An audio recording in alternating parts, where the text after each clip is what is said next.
Delhi Lal Qila blast मामले में जांच एजेंसियों को अब ठोस सुराग मिल गए हैं।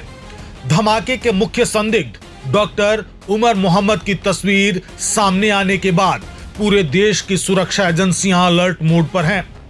सूत्रों के मुताबिक लाल किला मेट्रो स्टेशन के पास हुए विस्फोट में जिस i20 कार का इस्तेमाल हुआ था, उसे चलाने वाला व्यक्ति यही उमर मोहम्मद था।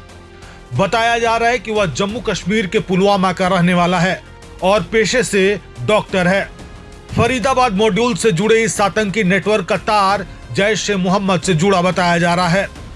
जांच में ये बात भी सामने आई है कि उमर मोहम्मद वही तीसरा डॉक्टर है जिसका नाम पहले से ही फरीदाबाद मॉड्यूल के दो अन्य डॉक्टरों आदिल अहमद और मुजम्मिल शकील की गिरफ्तारी के बाद सामने आया था।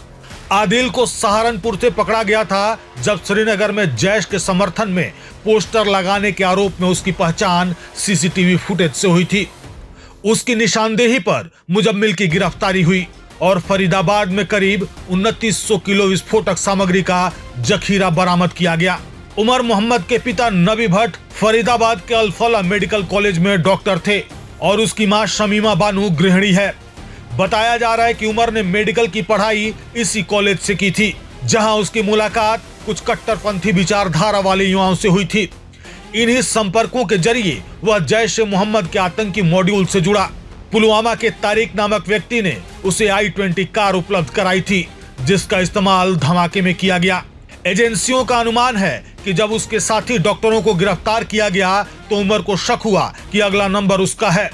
गिरफ्तारी से बचने और खुद को शहादत साबित करने की कोशिश में उसने दिल्ली के ऐतिहासिक लाल किला को निशाना बनाया। घटना के बाद मौके से मिले शरीर के हिस्सों में एक हाथ और कुछ अवशेष भी बरामद हुए हैं। शुरुआती जांच में यह संकेत मिले हैं कि उमर मोहम्मद के हो सकते हैं। दिल्ली पुलिस और एनआईए अब डीएनए जांच के माध्यम से इस बात की पुष्टि कर रही है कि धमाके में मारा गया शख्स वास्तव में उमर मोहम्मद ही था या नहीं। जांच एजेंसियों को शक है कि इस नेटवर्क के कुछ और सदस्य अब भी फरार हैं और दिल्ली एनसीआर में छिपे हो सकते हैं। एनएसजी और स्पेशल सेल की टीमें अब इस मॉड्यूल से जुड़े हर व्यक्ति की तलाश में जुटी हैं। लाल किला ब्लास्ट को लेकर राजधानी में सुरक्षा और सतर्कता स्तर बढ़ा दिया गया है, जबकि पूरे नेटवर्क की जड़ तक पहुंचने के लिए कई राज्यों में रेड की जा रही है।